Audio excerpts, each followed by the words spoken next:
2024-25 শিক্ষার্থীরা কটা স্কলারশিপ সরকারি একসঙ্গে পেতে পারে? এই প্রশ্ন কিন্তু অনেকেরই মনে ঘোরাফেরা করছে।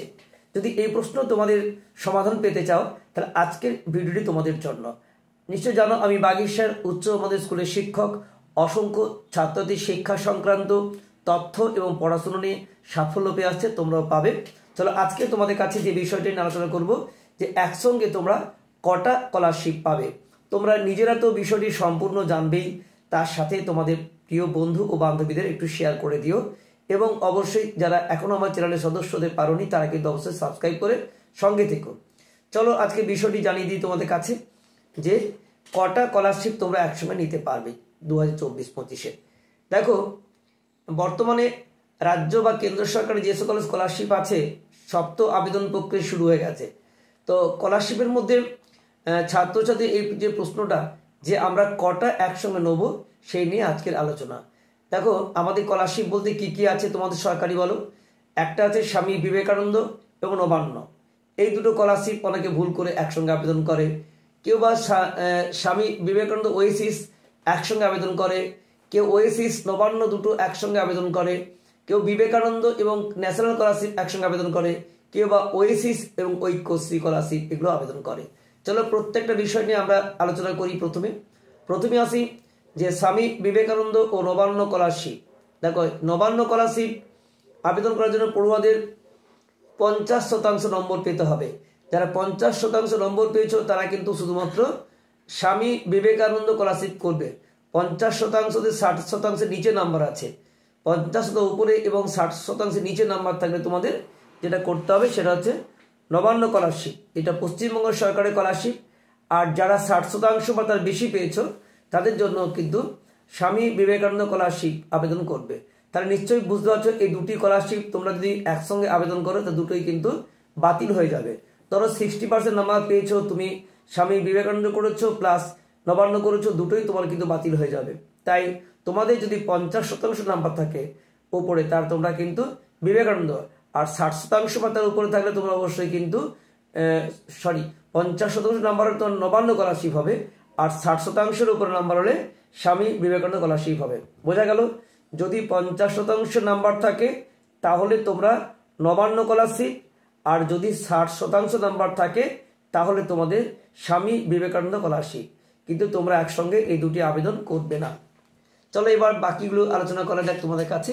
দ্বিতীয় প্রশ্ন হচ্ছে স্বামী বিবেকানন্দ ও ওয়েসিস এই দুটো কি একসঙ্গে করা যাবে?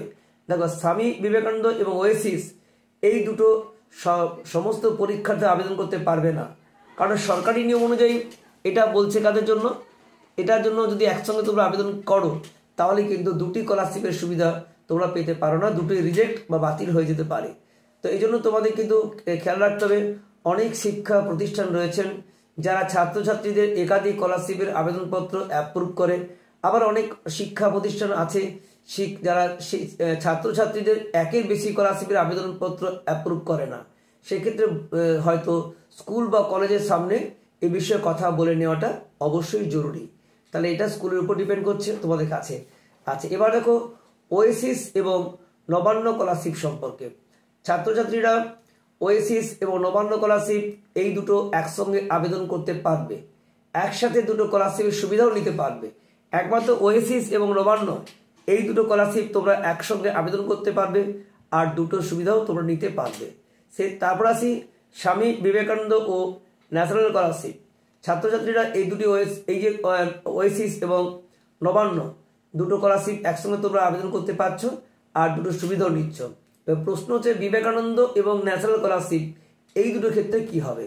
এই দুটো ক্ষেত্রে যেসব ছাত্রদের স্বামী বিবেকানন্দ স্কলারশিপের সুবিধা পাবে সেই সমস্ত ছাত্রছাত্রীরা ন্যাশনাল স্কলারশিপের সুবিধা থেকে বঞ্চিত থাকবে। অর্থাৎ ছাত্রছাত্রীরা একসঙ্গে দুটি স্কলারশিপের সুবিধা নিতে পারবে না। যদি কেউ স্বামী বিবেকানন্দ স্কলারশিপ পাও তাহলে সে ন্যাশনাল স্কলারশিপ কিন্তু আবেদন করতে পারবে না, দুটি নিতে পারবে না। পরে আসি তোমাদের ওয়েসিস এবং ঐক্যশ্রী স্কলারশিপ। দেখো, ঐক্যশ্রী স্কলারশিপের শুধুমাত্র সংখ্যালঘু অর্থাৎ ওবিসি এর অন্তর্ভুক্ত ছাত্রছাত্রীরা আবেদন করতে পারে। তাই যে সকল ছাত্রছাত্রীরা ঐক্যশ্রী স্কলারশিপের সুবিধা পাবে তাদের ওবিসি ভুক্ত হওয়া সত্ত্বেও ওয়েসিস স্কলারশিপের সুবিধা পাবে না।